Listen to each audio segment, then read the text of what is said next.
Amor e Gelato, Jenna Evans Welch. Prólogo. Você já teve dias ruins, não é? Sabe, aqueles em que o alarme não toca, o pão praticamente pega fogo na torradeira e você lembra tarde demais que todas as roupas estão encharcadas, esquecidas na máquina de lavar. Aí você entra correndo na escola, 15 minutos atrasada, rezando pra ninguém notar que seu cabelo está igual ao da noiva do Frankenstein. Mas bem na hora em que senta no seu lugar, o professor berra "Atrasada hoje, Lina?" E todo mundo olha pra você. Aposto que você já teve dias assim. Todos nós temos. Mas e quanto aos dias péssimos?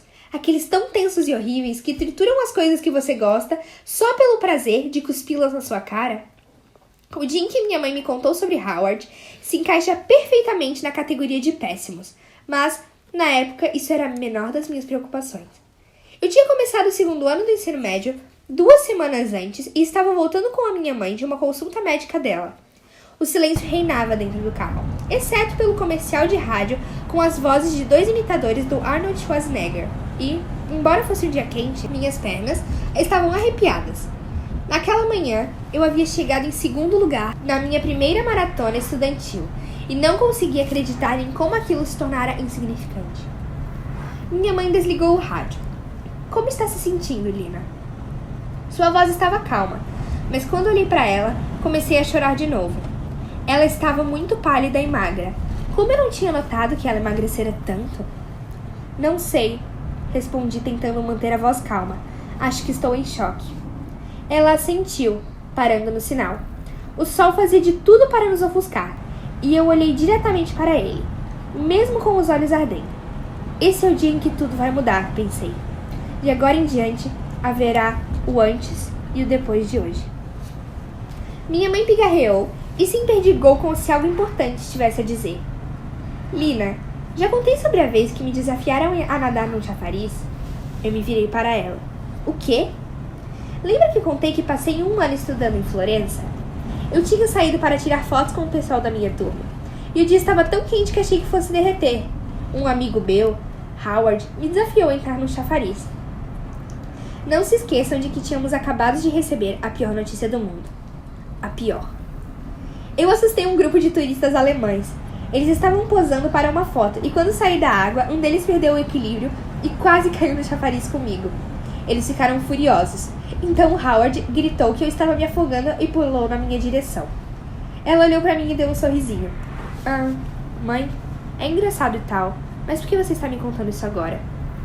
"Eu só queria falar do Howard. Ele era muito divertido." O sinal abriu e ela pisou no acelerador. "O quê?" Pensei. "O quê? O quê? O quê?" A princípio, achei que a história do chafariz fosse um mecanismo de defesa. Como se talvez ela achasse que falar sobre um velho amigo pudesse nos fazer esquecer aqueles 2 blocos de concreto que pendiam sobre nossa cabeça. Inoperável, incurável. Mas então ela me contou outra história, e mais uma depois dessa. E chegou ao ponto em que ela começava a falar e depois de 3 palavras eu sabia que ela iria mencionar o tal do Howard. E quando finalmente me contou o porquê de todas aquelas histórias sobre o amigo, bem, digamos apenas que a ignorância é uma bênção. "Lina, eu quero que você vá para a Itália." Estávamos em meio de novembro e eu havia me sentado diante da cama de hospital dela com uma pilha de revistas velhas de beleza que roubara da sala de espera. Eu tinha passado os últimos 10 minutos fazendo um quiz chamado "Numa escala de frio a fervente, quão sexy você é?" E fiz 7 pontos no total de 10. "Itália?" Perguntei meio distraída. A pessoa que fizera o quiz antes de mim gabaritou e eu estava tentando descobrir como isso era possível. "Falei que quero que você vá morar na Itália, depois." Aquilo chamou minha atenção.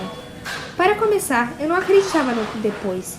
Sim, o câncer da minha mãe estava progredindo exatamente do jeito que os médicos explicaram que aconteceria. Mas eles não sabiam de tudo. Naquela manhã mesmo, eu tinha salvado dos meus favoritos uma matéria de uma mulher que subiu o Monte Kilimanjaro depois de vencer um câncer. E tem outra coisa. Itália? "Mas por quê?" Perguntei sem ser grosseira. Era importante não contrariar minha mãe. Evitar estresse ajuda na recuperação. "Quero que você fique com o Howard. O ano que passei na Itália significou muito para mim. E quero que você viva a mesma experiência." Olhei o botão para chamar as enfermeiras. Ficar com o Howard na Itália? Será que eles tinham dado morfina demais a ela? "Lina, olhe para mim." Ela usou seu tom autoritário, que dizia: mocinha, eu sou sua mãe. Howard? O cara de quem você não para de falar? Sim, ele é o melhor homem que já conheci. Vai mantê-la a salvo. A salvo de quê? Eu olhei para ela e de repente comecei a ficar ofegante. Minha mãe estava falando sério. Será que tinha algum saco de papel por ali? Ela balançou a cabeça com os olhos brilhantes. Vai ser difícil. Não precisamos falar disso agora, mas queria que você ouvisse de mim mesma essa decisão. Você vai precisar de alguém depois. E eu acho que ele é a melhor pessoa. Mãe, isso nem faz sentido. Por que eu iria morar com um cara desconhecido? Eu me levantei e comecei a vasculhar as gavetas na mesinha de cabeceira dela. Devia ter algum saco de papel em algum lugar. Lina, sente-se. Mas, mãe, sente-se. Você vai ficar bem. Você vai conseguir. Sua vida vai seguir em frente e vai ser maravilhosa. Não, você vai conseguir. Às vezes as pessoas se recuperam. Lina, Howard é um amigo maravilhoso. Você vai amá-lo. Duvido. Se ele é um amigo tão bom assim, por que nunca o conheci? Desisti de tentar encontrar um saco. Então me joguei de novo na cadeira e coloquei a cabeça entre os joelhos. Ela se sentou com dificuldade. Depois estendeu a mão, tocando as minhas costas. As coisas eram meio complicadas entre nós, mas ele quer conhecê-la e disse que adoraria que você ficasse com ele. Prometa que vai tentar, pelo menos por alguns meses. Bateram a porta.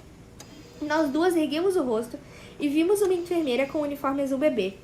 Só vim ficar como vocês estão, disse ela, cantarolando. Ou estava ignorando ou não percebeu minha expressão. Numa escala de tranquilo a tenso, o quarto estava mais ou menos 100 para 10. Bom dia, eu estava dizendo à minha filha que ela deve ir para a Itália. Itália? Repetiu a enfermeira com um suspiro. Passei minha lua de mel lá, gelato, a torre de Pisa, as gôndolas de Veneza, você vai adorar. Minha mãe abriu um sorriso triunfante para mim. Mãe, não, eu não vou para a Itália de jeito nenhum. Mas, querida, você precisa ir, insistiu a enfermeira. Vai ser uma experiência única. No fim das contas, a enfermeira estava certa sobre uma coisa. Eu precisava ir. Mas ninguém me deu nenhuma pista do que eu encontraria quando chegasse lá.